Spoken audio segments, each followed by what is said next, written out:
gift of love we will celebrate. The Son of God who loved us and gave us life. We'll shout your praise, O King. You give us joy, nothing else can bring. We give to you our offering in celebration. Pray, come on and celebrate, celebrate, celebrate and sing, celebrate and sing to the King. Come on and celebrate, celebrate, celebrate and sing, celebrate and sing to the King. Come on and celebrate His gift of love. We will celebrate the Son of God who loved us and gave us life. We'll shout your praise, O King. You give us joy, nothing else can bring. We give to you our offering, celebration. Pray, come on and celebrate, celebrate, celebrate and sing, celebrate and sing to the King. Come on and celebrate, celebrate, celebrate and sing, celebrate and sing to the King. Celebrate and sing to our King. Celebrate and sing to the King.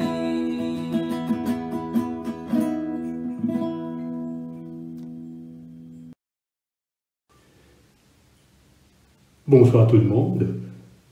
Je suis heureux de vous accompagner pour la prière en ce vendredi soir. Au nom du Père et du Fils et du Saint-Esprit. Amen.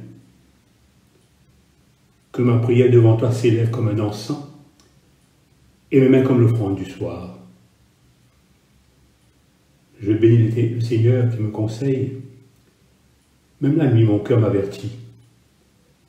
Je garde le Seigneur devant moi sans relâche. Il est à ma droite. Je suis inébranlable. Chers amis dans le Christ, en présence du Dieu Tout-Puissant, d'un cœur docile et pénitent, confesse nos péchés, pour que dans sa bonté infinie et sa miséricorde, il nous accorde le pardon. Dieu de miséricorde, nous confessons que nous avons péché contre toi, en pensée, en parole et en acte, par ce que nous avons fait et ce que nous avons omis de faire. Nous ne t'avons pas aimé de notre cœur. Nous n'avons pas aimé notre prochain comme nous-mêmes. Nous regrettons sincèrement ces fautes. Humblement, nous nous en repentons.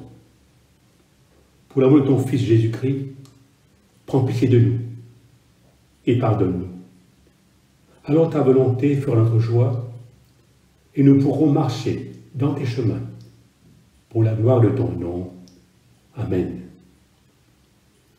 Que le Dieu Tout-Puissant nous fasse miséricorde, qu'il nous pardonne nos péchés par Jésus-Christ notre Seigneur, qui nous a fait mission tout bien, et par la puissance de l'Esprit Saint, qui nous garde pour la vie éternelle.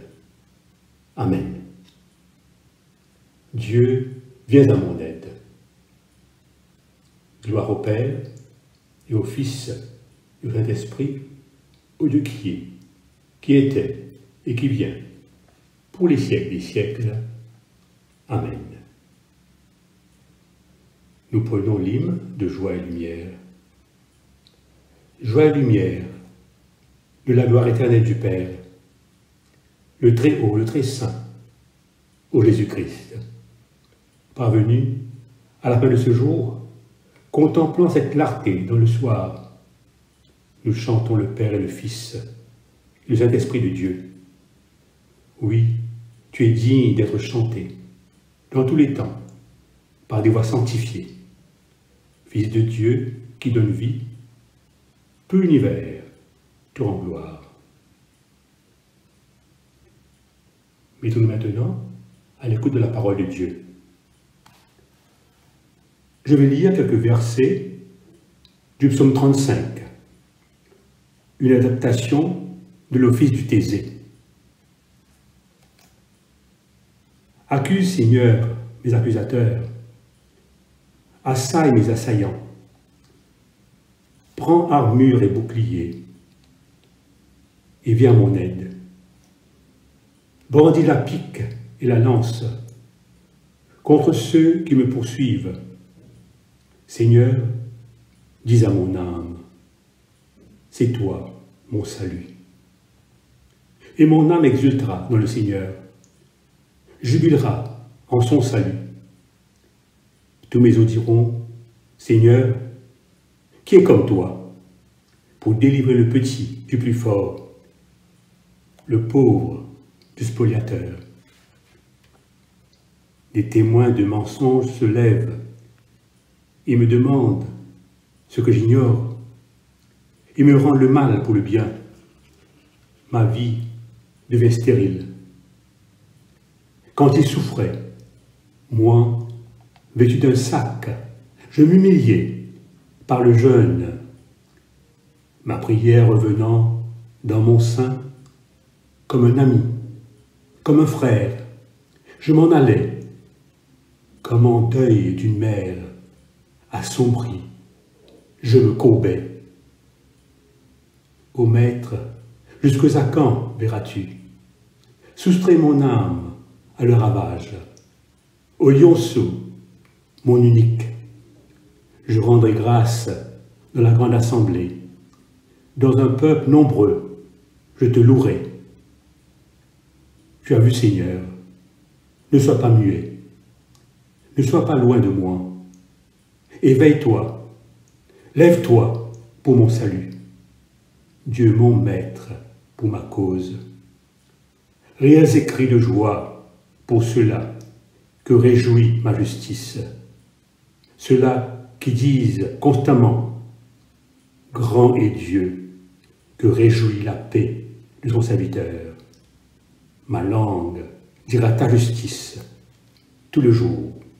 Seigneur, ta louange. Gloire au Père et au Fils et au Saint-Esprit, pour les siècles des siècles. Amen.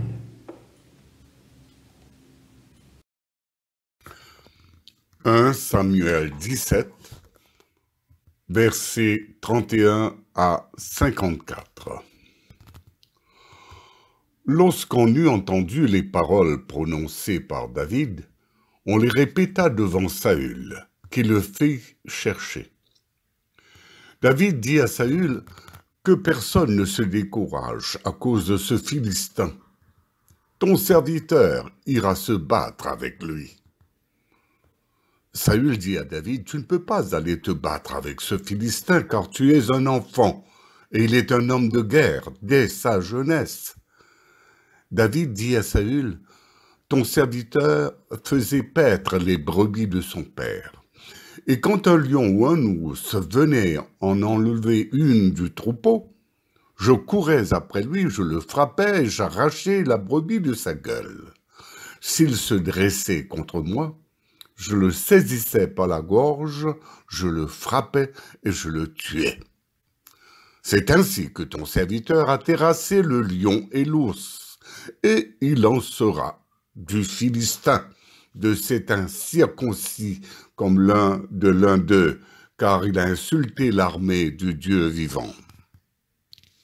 David dit encore, « L'Éternel qui m'a délivré de la griffe du lion et de la patte de l'ours, me délivrera aussi de la main de ce Philistin. » Et Saül dit à David, « Va, et que l'Éternel soit avec toi. » Saül fit mettre ses vêtements à David. Il plaça sur sa tête un casque d'airain et le revêtit d'une cuirasse.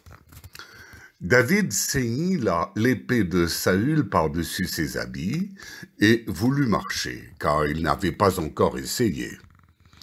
Mais il dit à Saül, « Je ne puis pas marcher avec cette armure, je ne suis pas accoutumé. » Et il s'en débarrassa.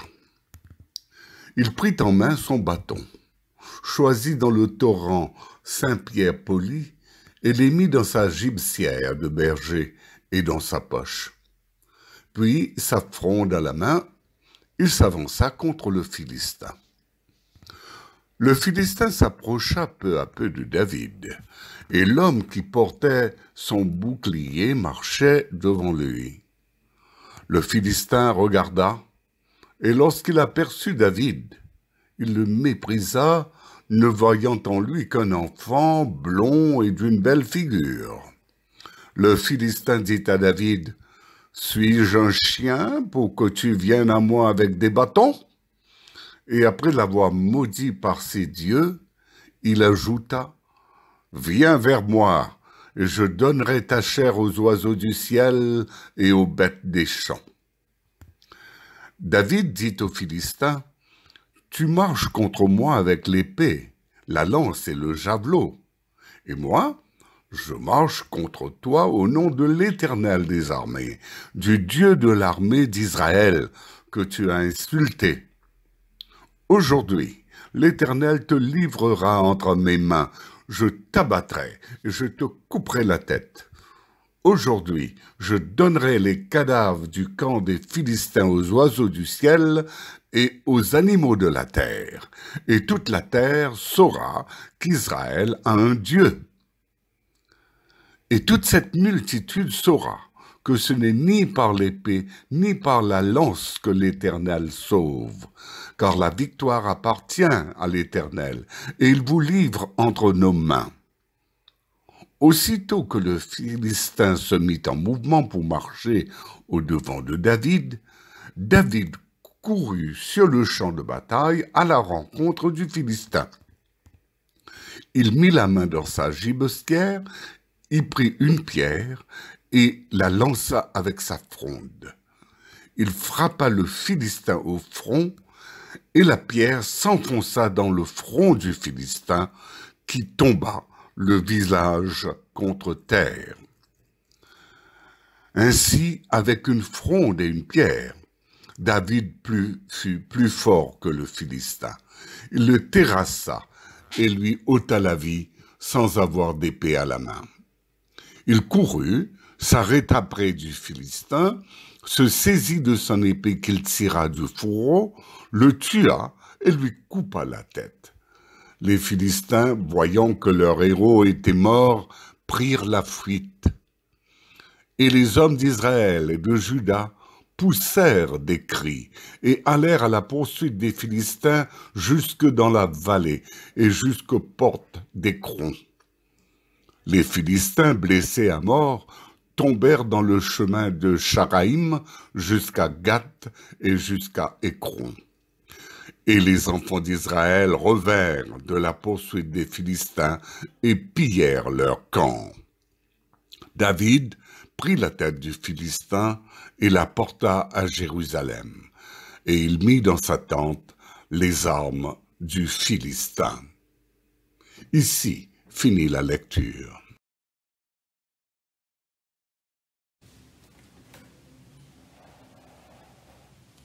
La deuxième lecture nous vient de l'Évangile selon saint Luc, au chapitre 24, les versets 13 à 35.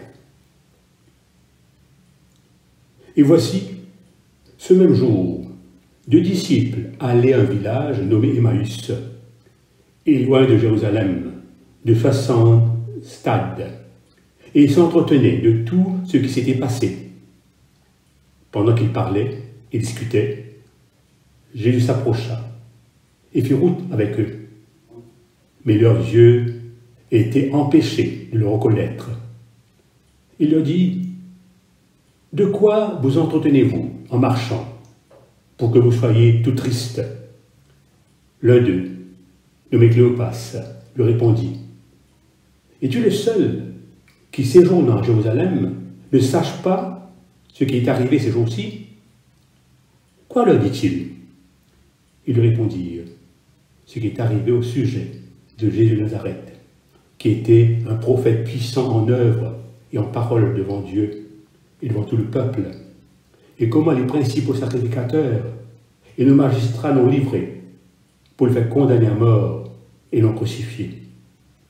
Nous espérions ce que serait lui, délivrerait Israël. Mais avec tout cela, voici le 3e jour que ces choses sont passées. Il est vrai que quelques femmes d'entre nous nous ont fort étonnés, s'étant rendues de grand matin au sépulcre et n'ayant pas trouvé son corps, elles sont venues dire que des anges leur sont apparus et ont annoncé qu'il est vivant. Quelques-uns de ceux qui étaient avec nous sont allés au sépulcre et ils ont trouvé les choses comme les femmes l'avaient dit, mais lui, ils ne l'ont pas vu. Alors Jésus leur dit, « Ô homme sans intelligence, et dont le cœur est lent à croire, de ce qu'ont dit les prophètes, ne fallait-il pas que le Christ souffrit ces choses et qu'il entrât dans sa gloire? Et commençant par Moïse et par tous les prophètes, il leur expliqua dans toutes les Écritures ce qui le concernait. Lorsqu'ils furent près du village où ils allaient, il parut vouloir aller plus loin. Mais ils le pressèrent en disant « Reste avec nous, car le soir approche. Le jour est sur son déclin. » Et il entra pour rester avec eux. Pendant qu'il était à table avec eux, il prit le pain et, après avoir rendu grâce, il le rompit et leur donna. Alors leurs yeux s'ouvrirent et le reconnurent, mais il disparut de devant eux. Et il se dit l'un à l'autre, « Notre cœur ne brûlait-il pas au-dedans de nous lorsqu'il nous parlait en chemin et nous expliquait les Écritures ?» Se levant à l'heure même, ils retournèrent à Jérusalem et ils trouvèrent les 11 et ceux qui étaient avec eux, assemblés et disant, « Le Seigneur est réellement ressuscité. Il est apparu à Simon. » Ils racontèrent ce qui leur était arrivé en chemin et comment ils l'avaient reconnu au moment où il rompit le pain. Ici prend fin la leçon. Parmi les récits de Pâques, l'histoire des disciples d'Emmaüs, que l'on vient d'écouter, est une des plus touchantes. Saint Luc est le seul parmi les évangélistes à nous raconter cet épisode.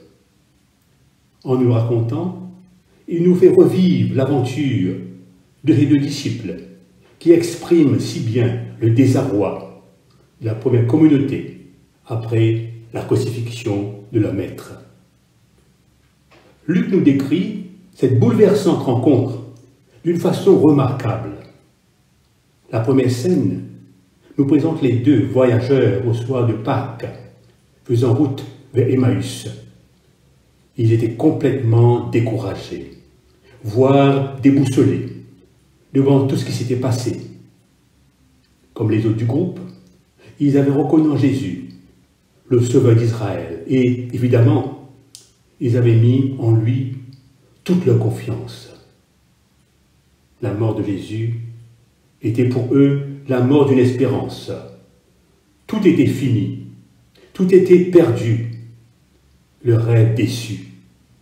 Bref, la vie n'avait plus pour eux ni sens, ni intérêt. Devant cette scène, nous pouvons facilement nous identifier aux 2 disciples dans le désarroi, car nous connaissons tous un peu ce genre de mort, celle qui vient après un échec affectif, un idéal contrarié par la force des événements, un projet qui n'aboutit à rien, une foi qui se laisse gagner par l'ombre du doute. Nous avons pourtant tout prévu, Et comme les deux disciples, nous espérions. Voilà que tout à coup, tout s'écroule autour de nous. Qui n'a pas connu de telles expériences? J'ose même ajouter que Emmaüs devient notre histoire. La scène qui suit nous montre la rencontre avec Jésus. Mais leurs yeux étaient empêchés de le reconnaître, nous dit le texte. Serait-ce parce que le Christ ressuscité ne se fait reconnaître qu'au regard de la foi? Combien de fois Jésus nous rejoint ainsi sur nos routes sans que nous puissions reconnaître sa présence? Aux deux disciples qui ne le reconnaissaient pas, Jésus adresse un grief significatif aux hommes sans intelligence et dont le cœur est lent à croire tout ce qu'ont dit les prophètes. Et partant de Moïse et de tous les prophètes, Jésus leur expliqua alors dans toute l'Écriture ce qui le concernait. Les deux voyageurs, jusqu'ici courbés sous le poids du désespoir, maintenant se redressent petit à petit grâce à l'enseignement que leur donne Jésus. Pour les deux, Jésus demeure encore cet inconnu, rencontré à tout hasard en chemin. Ainsi, la lumière que le Christ leur apporte chasse graduellement l'obscurité de leur cœur. N'avons-ils pas, dans un instant, notre cœur ne brûlait-il pas au-dedans de nous lorsqu'il nous parlait en chemin et nous expliquait les Écritures? D'après la suite du récit, l'hospitalité des deux disciples sera le point déterminant de toute l'histoire. L'identité de l'étranger est finalement dévoilée par le geste de la fraction du pain et du partage. Alors, leurs yeux s'ouvrirent et le reconnurent. Le vocabulaire utilisé ici par Luc nous renvoie au récit de la Sainte Seine. Jésus prit le pain et, après avoir rendu grâce, il le rompit et le leur donna. Luc nous présente ainsi l'Eucharistie comme la continuation des repas du ressuscité avec les disciples. Par elle s'ouvrent les yeux de la foi. On croirait le récit achevé, mais il nous reste encore une dernière scène. La joie de la rencontre ne peut être gardée pour soi-même. Il y a un besoin impérieux de partage et de témoignage pour qui rencontre Jésus vivant. C'est justement ce que font les deux disciples. Cet appel au partage et au témoignage de la foi demeure encore une priorité de l'Église en ce temps. N'est-ce pas là un défi pour l'ensemble du corps du Christ? L'épisode des disciples d'Emmaüs, c'est notre histoire à nous. C'est nous qui marchons la nuit tombante. C'est nous qui traversons des moments difficiles. Un échec, une maladie, une épreuve quelconque, la douleur, la mort d'un être qui nous est cher. En nous racontant cette histoire, Luc veut nous dire non seulement que Jésus est vivant et qui est le maître de la vie, que des témoins l'ont vu et qu'ils ont même mangé avec lui, mais surtout qu'aujourd'hui, il continue de marcher avec nous sur notre chemin. Puissions-nous découvrir sa présence dans sa parole de vie et dans la fraction du pain. Prions. Seigneur Jésus, donne-moi ton esprit et ta lumière pour comprendre ta parole et croire en ta présence à mon côté.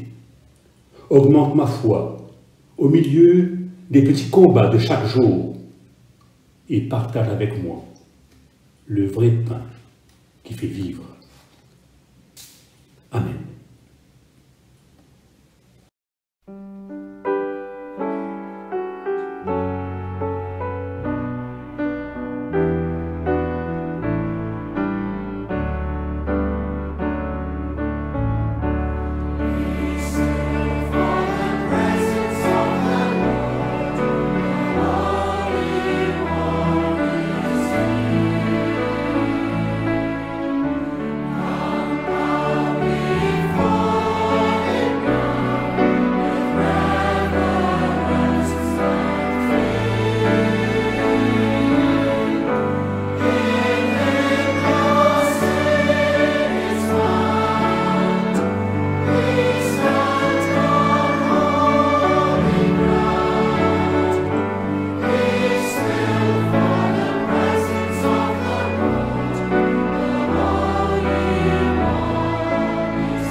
Le cantique de Marie.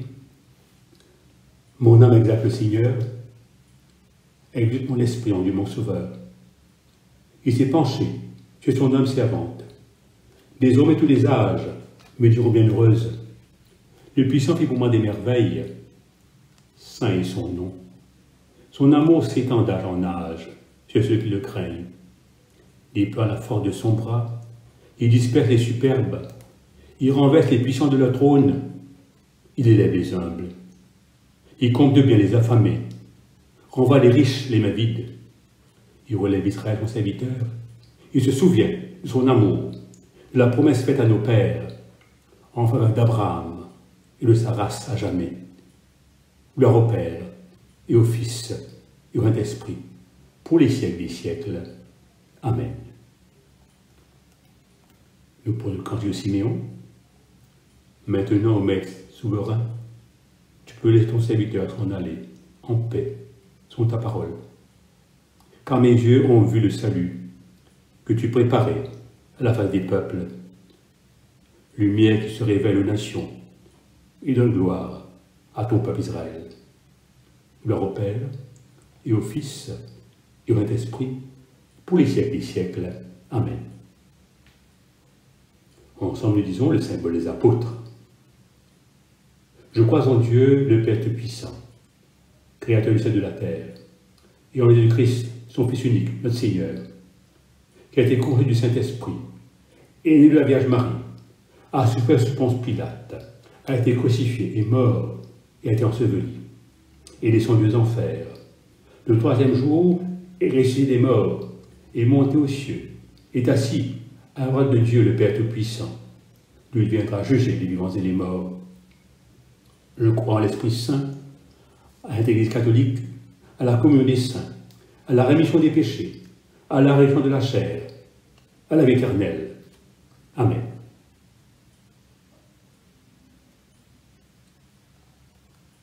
Ensemble, prions. Notre Père qui es aux cieux, que ton nom soit sanctifié, que ton règne vienne, que ta volonté soit faite sur la terre comme au ciel. Donne-nous aujourd'hui notre pain de ce jour. Pardonne-nous nos offenses, comme nous pardonnons aussi à ceux qui nous ont offensés. Et ne nous soumets pas à la tentation, mais délivre-nous du mal, car il est à toi qu'appartient le règne, la puissance et la gloire, dans les siècles des siècles. Amen.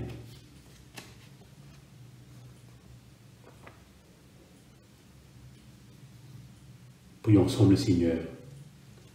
Après chaque intention, nous disons, reste avec nous, Seigneur. Reste avec nous, Seigneur. Seigneur, nous te prions pour ton Église, qu'elle accompagne les attentes et les espérances, les joies et les peines des hommes et des femmes de ce temps. Ensemble, prions. Reste avec nous, Seigneur. Seigneur, comme les deux disciples d'Emmaüs, en ce temps de pandémie, nous sommes parfois enfermés dans notre tristesse, notre incertitude, notre lassitude. Ouvre nos yeux et notre cœur pour te reconnaître et croire que tu es le ressuscité et le pain de vie. Ensemble, prions. Reste avec nous, Seigneur. Seigneur, sur nos chemins de vie, tu marches à nos côtés et nos cœurs sont brûlants à t'écouter, mais lents à croire. Donne-nous, comme aux disciples d'Emmaüs, de témoigner auprès de nos frères et sœurs de ta résurrection et de ton amour pour tous les êtres humains. Ensemble, prions. Reste avec nous, Seigneur. Seigneur, en ce temps combien difficile et incertain, nous te confions les personnes qui sont atteintes du Covid-19 et qui sont confinées. Les personnes malades, inquiètes, désespérées, affligées du décès d'un proche, et celles qui te cherchent dans la nuit et la souffrance de leur vie. Sois leur compagnon de route et donne-leur le courage dans les épreuves. Ensemble, prions. Reste avec nous, Seigneur. qu'offrent à Dieu nos intentions individuelles.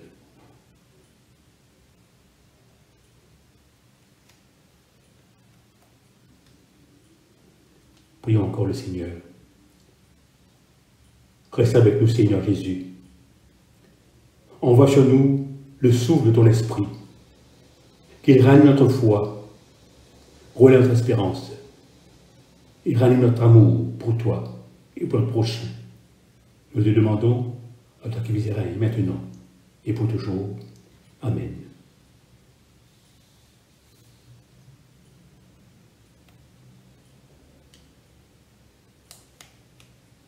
Reste avec nous, Seigneur, car il se fait tard, et déjà le jour baisse.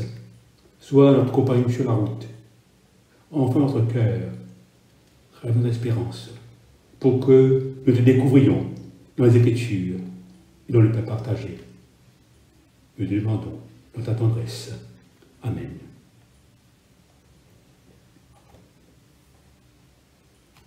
La collecte du jour.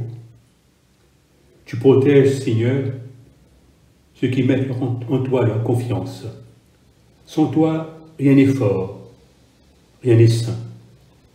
Multiplie pour nous tes gestes de miséricorde, afin que, sous ta conduite, en faisant un bon usage des biens qui passent, nous ne perdions pas ceux de l'éternité. Par le Christ notre Seigneur, qui verra avec toi, le Saint-Esprit, un seul Dieu, dans les siècles des siècles. Amen.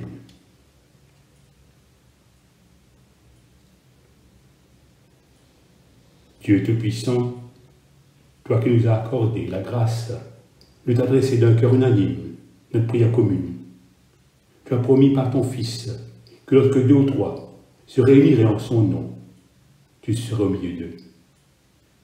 Comble maintenant, Seigneur, nos désirs et nos vœux, selon ce qui nous est utile. Donne-nous en cette vie la connaissance de ta vérité, dans le monde à venir, la vie éternelle. Amen. Bénissons le Seigneur. Que le Dieu de l'espérance nous comble de joie et de paix, afin que nous débordions d'espérance par la puissance de l'Esprit Saint. Amen. Au nom du Père, et du Fils, et du Saint-Esprit. Amen.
Papa fin content moi aussi mon content autres.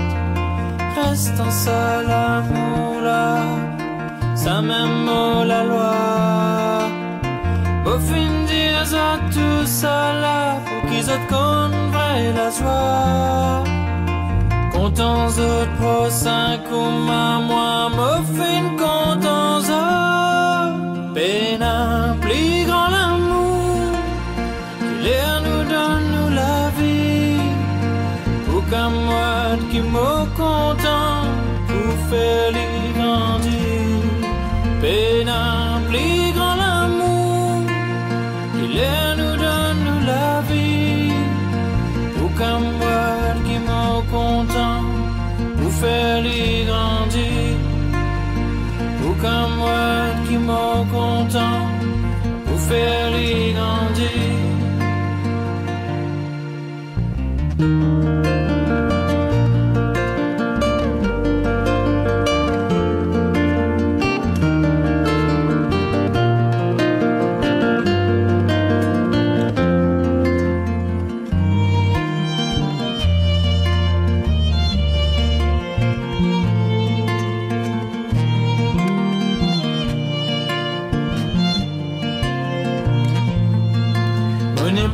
appelle autres serviteurs, moi appelle autres comme moi d'Esther. Tout ce qui m'ont fait entendre, quand mon papa m'en fait connaître. Pas autres qui ne choisissent moi, mais moi qui ne choisis eux autres. Vous autres les autres bandes frères rapportés pour rendre la gloire, bon Dieu. Et non, plus grand l'amour, il est nous donne nous la vie. Pour qu'à moi qui m'au content, pour faire les grandir. Et non, plus grand l'amour, il est nous donne nous la vie. Pour qu'à moi qui m'au content, pour faire les grandir. Pour qu'à moi qui m'au content, pour faire les grandir. Pour qu'à moi qui m'au content, pour faire les